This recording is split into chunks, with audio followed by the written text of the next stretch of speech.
Nina had always believed mornings were sacred. A fresh beginning, a new reset. In their Crestwood Pines home, mornings had their own quiet routine.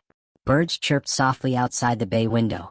Sunlight stretched across the kitchen counter where Nina stood, preparing Adrian's breakfast. She hummed as she stirred cinnamon into his coffee. 2 sugars, splash of oat milk, just the way he liked it. She checked her reflection in the microwave door. No mascara smudges, no signs of another sleepless night. Good. She patted across the hardwood floors in slippers and a soft robe. Adrian's office door was slightly ajar, and the gentle murmur of a startup jingle played from his laptop. Big day, babe. Want your lucky cup? I never pitch without it. Nina handed him a ceramic mug, world's best husband. The print was fading, smudged, but the meaning hadn't. Or so she thought. I'll be off video for most of it, just screen sharing. Tell Maya I said hi. She's bringing over lemon bars later. He nodded distractedly, already immersed in graphs and bullet points. Nina bent and kissed the top of his head. She whispered, "You've got this, Mom." She left the room smiling, not realizing that when she returned, that smile would be gone, and something else entirely would take its place. Nina returned to the kitchen, scrolled through her calendar on her phone, and popped in her earbuds to finish the audiobook Maya recommended. She was halfway through a podcast when she passed Adrian's office again. That's when she noticed something strange. The green light on Adrian's webcam was still on. Curious, she leaned in. The Zoom call screen was minimized and his Bluetooth headset sat on the desk beside the mug. The call had ended. The meeting timer was gone. But the webcam was still active. Nina blinked, reached for the mouse, and tapped to maximize the window. The screen popped up. There was no video of Adrian. But the audio feed was live. And someone was laughing. A woman's voice. Soft, flirtatious. She has no idea, does she? Nina's body stiffened. She glanced toward the hallway. The laughter was coming from the adjacent room, where Adrian was likely pacing or grabbing a snack. He had left the call running. Forgotten to mute. Forgotten to turn off the video. But didn't forget to speak. She's too trusting. That's always been her virtue. Or weakness. Nina's blood ran cold. She clutched the back of the chair to steady herself. Every instinct told her to leave. To walk away. But she couldn't. Her fingers hovered over the volume key, and she pressed up. You always talk so sweet about her. She gave me everything.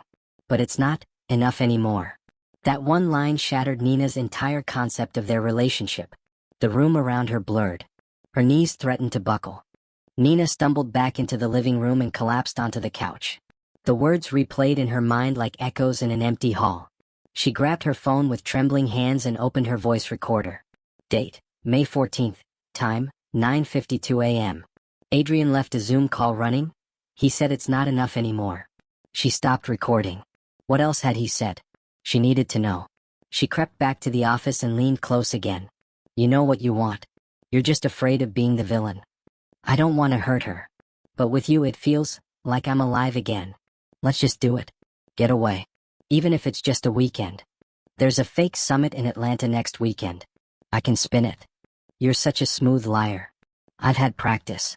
Nina's mouth parted in disbelief. Her hand slowly moved to her mouth. She didn't make a sound, afraid even a gasp would somehow alert them. The call ended abruptly. The light on the webcam blinked off. And Nina? She remained frozen in the chair, her reflection barely recognizable in the screen's glare. 3 hours later, Nina sat at the dining table, her laptop open, but she hadn't typed a word. Her phone buzzed with a notification. Instagram. DM from @TruthandTrees95. No profile picture. No bio. Just a message. You need to see this. Attached were screenshots, dozens. She tapped on the first. It was a WhatsApp conversation between Adrian and someone named C. Rose. Still thinking about last Friday. The hotel sheets smelled like you. Because they had me in them, face blowing a kiss. Nina's hand tightened around her phone. She tapped to the next message. I can't believe we did that in the elevator. Best ride of my life. She scrolled. There were intimate selfies. Clara in Adrian's hoodie. Adrian shirtless in a hotel room that clearly wasn't theirs. One text stood out. She's not going to survive this truth. But I can't lie to myself anymore. Her vision blurred. She read the message 3 more times before forwarding the screenshots to Maya. Within seconds, her best friend called. Tell me this is fake. It's not. I'm coming over. No, not yet. I need to know how deep this goes. She scrolled back through the messages. Dates going back over 6 months. Her birthday. Her father's funeral. Valentine's Day. He had been lying to her during every milestone. That night, Nina cooked Adrian's favorite meal.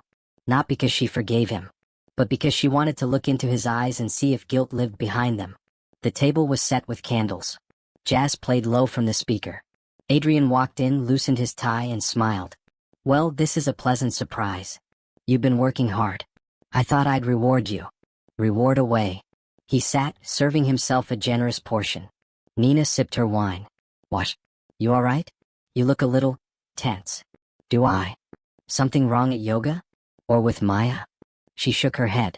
Nothing's wrong. I was just thinking, you should take that trip next weekend. He froze. What trip? The one to Atlanta. Work summit, right? He blinked once, then twice, but smiled smoothly. Oh, yeah, that. Yeah, it's just 2 nights. Leadership stuff. Of course. She raised her glass. To good leadership. They clinked. To my incredibly supportive wife. He drank. She didn't. After dinner, he offered to clean up. She declined. You've done enough. She kissed his cheek and went upstairs. Once the water started running in the sink, she crept into the office. She powered up his laptop and typed in a guess. Adrian 1978. Access granted. Her breath hitched. She navigated to his deleted files. Opened trash. Restored the last folder. Inside were unsent drafts of emails and backups from WhatsApp. One email was titled, "If she finds out, I'll lose everything." She opened it. Read every word. By the time Adrian came to bed, she was pretending to sleep, curled in fetal position, clutching her phone under the blanket. In her notes app was a list. Screenshots heavy checkmark. Voice memo heavy checkmark. Video plan crossmark. Airbnb address crossmark. Clara confrontation crossmark. She was no longer guessing. She was planning. The lemon bars smelled like childhood, sweet, nostalgic, and warm. But Nina didn't touch them. She stared blankly at the teacup in front of her as Maya sat across the table, eyes flicking between her best friend and the folder on the table. Inside, screenshots, timestamps, a printed transcript of the Zoom audio Nina had managed to re-record, and a USB with even more damning evidence. Are you going to confront him? I thought about it. But if I just scream and cry, what happens next? He apologizes, plays the victim, promises to change, and keeps lying. So what's the plan? Nina looked up. Her voice dropped, calm like a surgeon before the first incision. I want the truth. And I want him to see what it feels like to have your reality shattered. Maya took a slow breath, then reached across the table. Tell me what to do. Nina smiled, not out of joy but control. I need to know where they're going. And I need to be there first. Adrian's birthday fell on a Thursday that year, and Nina made it count. The house was filled with people. Neighbors, coworkers, even his boss. Everyone praised Nina for the flawless party.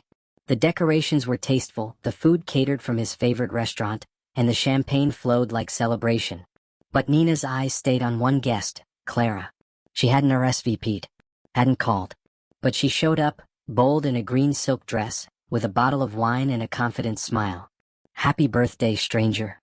Adrian looked stunned, then recovered. Clara. Well, didn't think you'd make it. Well, you know I like to surprise you. Nina watched from across the room.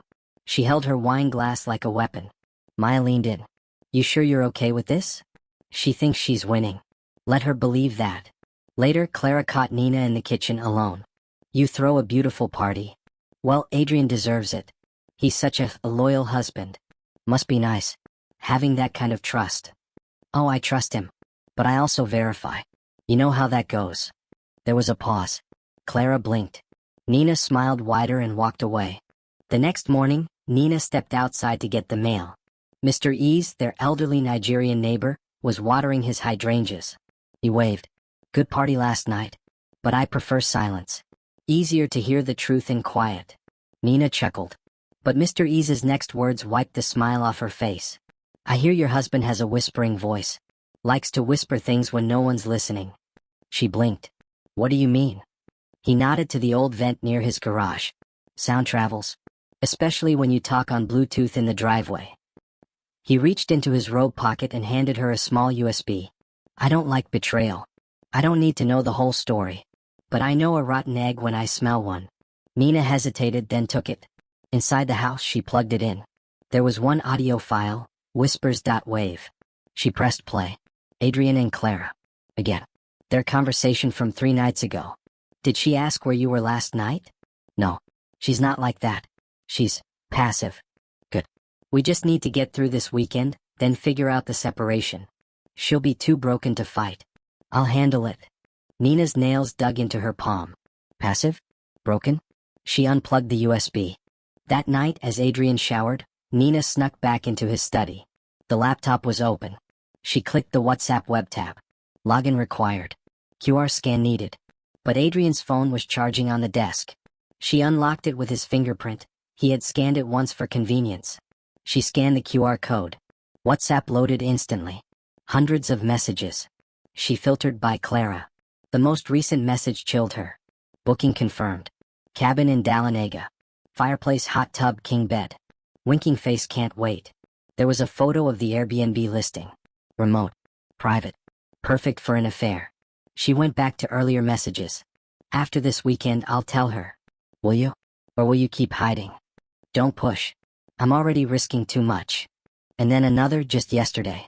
I'm bringing the black lace. Don't disappoint me. Nina copied the address. Saved the pictures. Took screenshots of the entire conversation and emailed it to herself. Then she clicked on a voice memo file titled, For After. She hesitated, then pressed play. If you're hearing this, Nina, I guess you found out. I didn't want it to end this way. You were everything. But I wasn't happy. And I deserve to be. He paused. Please don't make this messy. Let's keep it civil. Civil? Nina slammed the laptop shut. The next morning, Nina drove to her father's old law office. He had passed the year before, but the building was still managed by a friend, Mr. Caleb. She brought the USB and a sealed envelope containing Adrian's messages. I need a consultation. And a witness. You're not filing for divorce yet? Not yet. First, I want to update my will. And I want it notarized.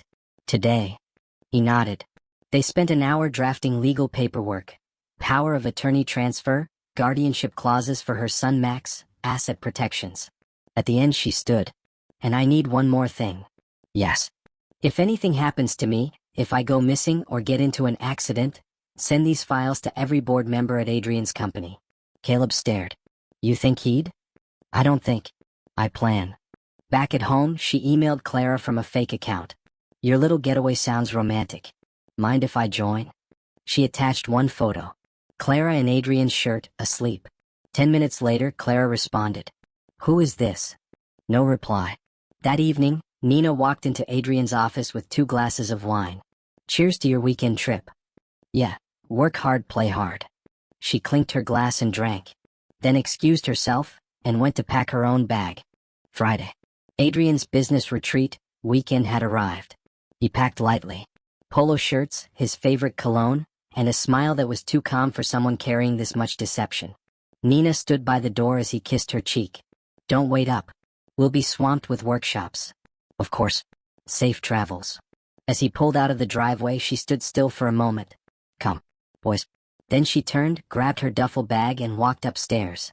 Her phone buzzed. Tracker's working. You'll beat him there. 3 hours later, deep in the mountains of Dahlonega, Georgia, Nina parked her rented car outside a charming, secluded A-frame cabin. The kind you'd book for proposals or betrayals. She let herself in with the spare key placed under the porch flower pot, just like Clara's message revealed. Inside was a glowing fire pit, 2 wine glasses on the counter, and a Bluetooth speaker softly playing jazz. She explored quickly. Master bedroom with a king bed, 1 bathroom, and outdoor hot tub. She slipped into the hallway closet and waited. Her pulse was a steady drum. An hour passed. Then footsteps. This place is so perfect. Did you pick it just for me? Only the best. The door closed. Coats rustled. Kisses. Lost. She really bought the work retreat story? She offered to pack my bags. That's how clueless she is. Nina's hand tightened around her phone. She had it recording in real time. The couple moved into the bedroom. That's when Nina stepped out quietly, walked to the front door and clicked the lock. Click. Trap. Clara heard the door. Wait, did you hear that? Adrian sat up. Maybe the wind. Or maybe your past catching up. Silence. Clara screamed. Adrian stumbled out of bed, wrapping himself in a blanket. Nina stood by the fireplace in black jeans and a leather jacket, eyes like ice. Nina. What are you? How did? Finish that sentence. You can't just break in. Spare me. You invited me, remember? She tossed Clara's own photo on the bed. The same one she sent Adrian. The one with the black lace. Adrian turned pale. I didn't come here to fight. I came to let you both speak. He told me you were done. That you were distant. That it was basically over. Is that what you said? He couldn't meet her eyes. I didn't mean to hurt you. No. You meant to replace me. Quietly. Like I was a broken part in your machine. She handed them both envelopes. One for Clara, one for Adrian. In here is everything. Screenshots. Audio. Legal notices. Clara, you violated workplace ethics. Adrian, you're done at the company. You're welcome. She turned, unlocked the door and walked out, leaving silence in her wake. Monday morning. Adrian was back at his desk, his eyes sunken, nerves wrecked. He had slept at a hotel. Clara hadn't spoken to him since they drove home in absolute silence. He joined the company's weekly Zoom call at 9 a.m. just like always. 27 employees joined in. The usual chatter filled the screen. Then, the screen changed. His camera flickered. Then went black. Suddenly, a video started playing. Not from his computer, but streamed into the Zoom screen. Adrian's voice from the cabin. She offered to pack my bags. That's how clueless she is. Then Clara. She really bought the work retreat story? Then Nina's voice, crisp and calm. I didn't come here to fight.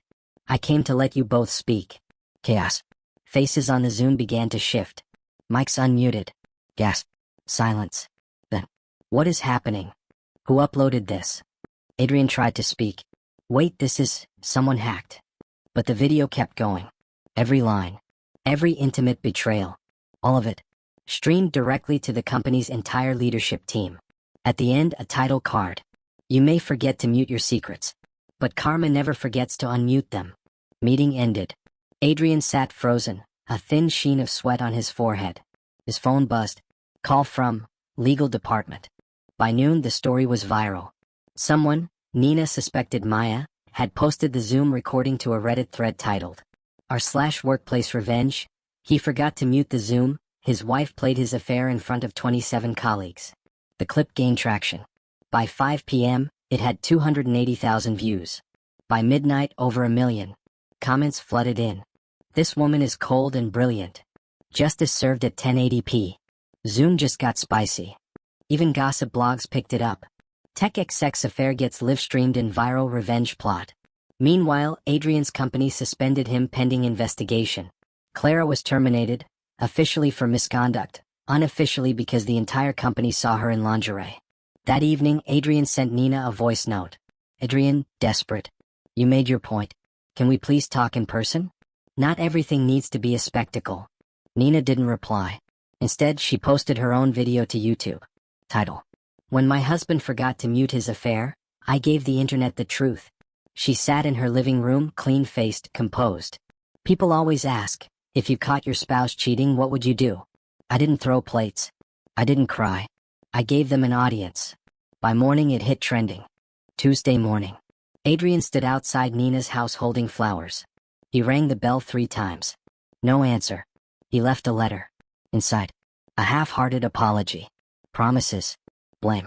Victimhood. The usual. Nina read it later, while sipping tea with Maya. Is it bad I want to frame this letter under the heading, Clown Energy? Nina laughed, an honest laugh this time. Then her phone rang. It was Clara. Nina answered. Silence for 3 seconds. I know I have no right. But I want to say, you weren't the fool. I was. Took you long enough. He said things to me. Things that felt true. And now I don't believe anything he ever said. Good. Then we finally agree on something. Clara ended the call. Later that evening, Nina walked into Adrian's office. Her old office, actually. She sat at his desk, opened his drawer, and found her framed wedding photo. She turned it face down. Her laptop dinged. A new comment on her video. You turned pain into poetry. You're not just strong. You're surgical. Nina replied. Surgery saves lives. So did leaving him. The house was quieter than it had been in weeks. Not the silence of secrets or suppressed tears, but of clarity. Adrian hadn't been home in 4 days. Nina didn't ask where he was. She didn't care. She had already changed the locks. The guest room had become her war room. Paperwork, legal documents, lists. At the center of it all was a leather notebook filled with phrases like, "You are not what he made you feel. Grace is not weakness. Dignity looks good on you." She was rebuilding, but not just her life. Herself. Max, their 11-year-old son, noticed the changes. "Is Dad coming back?" "No, sweetie. Not to live here. But he'll still be your dad. That won't change." "Are you sad?" Nina paused. "I was. But now I'm becoming." That night she made dinner for two. Just her and Max. No candles. No show. Just laughter and spaghetti and a Marvel movie after. And for the first time in years she slept soundly. 2 days later, Adrian posted a video on his personal LinkedIn and Instagram. In a plain white shirt, seated in a barren Airbnb. "I made a mistake. I let down my wife, my son, my colleagues.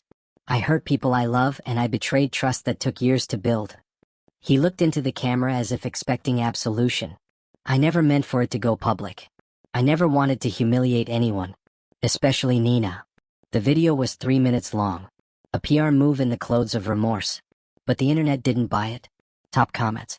"You're sorry you got caught. Not sorry you did it. Your wife executed a masterclass. This is damage control." Nina dropped the skincare routine next. "You're glowing in strength." And she was. Nina watched it, then closed her laptop. No rebuttal. No quote tweet. No energy wasted.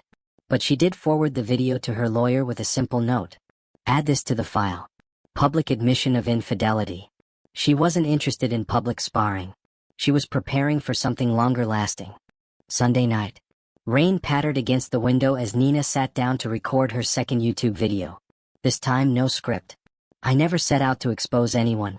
I just wanted the truth out of my house. I was tired of being gaslit. Tired of pretending. And maybe, just tired of waiting for someone to value me more than convenience." She paused. "People ask how I stayed calm. I didn't. I broke quietly. Then I built carefully." She leaned closer. "Sometimes revenge looks like rage. And sometimes it looks like healing louder than the harm." By the time she uploaded it, she didn't care if it got 1 view or 1 million. But by Monday morning it had 2.3 million. The video was everywhere. Podcasts, Twitter threads, TikToks with Gen Zers lip-syncing her quotes. A magazine reached out for an interview. "You're about to be the face of the unbothered revenge movement. I'm just tired of the narrative that we're either doormats or destroyers. I want to be something else." "You already are." 2 days later, Adrian posted a video on his personal LinkedIn and Instagram. In a plain white shirt, seated in a barren Airbnb. "I made a mistake. I let down my wife, my son, my colleagues. I hurt people I love and I betrayed trust that took years to build." He looked into the camera as if expecting absolution. "I never meant for it to go public. I never wanted to humiliate anyone. Especially Nina." The video was 3 minutes long. A PR move in the clothes of remorse. But the internet didn't buy it. Top comments. "You're sorry you got caught. Not sorry you did it. Your wife executed a masterclass. This is damage control." Nina dropped the skincare routine next. "You're glowing in strength." And she was. Nina watched it, then closed her laptop. No rebuttal. No quote tweet. No energy wasted. But she did forward the video to her lawyer with a simple note. "Add this to the file. Public admission of infidelity." She wasn't interested in public sparring. She was preparing for something longer lasting. 1 week after the second video went viral, Clara messaged her again. I know I've already said sorry, but I watched your video. And I cried." Nina stared at her phone. She considered ignoring it. But curiosity won. "What made you cry?" "The way you spoke about yourself. The way you saw yourself. And the way I didn't." She added, "I thought I was stealing a man. But I was just enabling a coward. You weren't the first woman to think pain is power. But I hope you're the last to leave it unchecked. Are we okay?" "I'm okay. Whether we are or not is up to you." No emojis. No softness. Just honesty. Clara never replied again. But days later, Nina heard she'd quit her job, left the city, and enrolled in a counselor training course.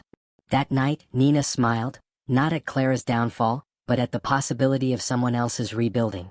Spring came early that year. 3 months after the Zoom leak, Nina walked into a bookshop in Atlanta where she was doing a small reading. Her new book, Mute Then Unmute, The Quiet Power of Knowing, had just released. She wore white. Bull. The room filled with applause. She read passages about trust, identity, and reclaiming silence. After, people lined up to take photos. Thank her. Hug her. And then, in the back of the line, Adrian. She saw him. So did Maya. Their eyes met. He held a worn copy of the book. Congratulations. Really. It's powerful. Thank you. Would it be weird if I asked you to sign it? She paused, then took the book and scribbled something on the inside cover. She handed it back. He opened it. Inside. To the lesson I never wanted but learned the most from. Nina. He nodded, eyes wet. Do you think one day we'll... Forgiveness isn't the same as reconnection, Adrian. I've already forgiven you. But I don't want to reconnect. This story ends here. She smiled, not bitter, not smug. Just done. He stood frozen as she turned and walked out into the sunlight. Outside, Maya waited with 2 iced coffees. How'd it go? Perfect. We closed the tab. They clinked drinks and walked away, 2 women, 1 truth. Closure isn't silence. It's voice reclaimed.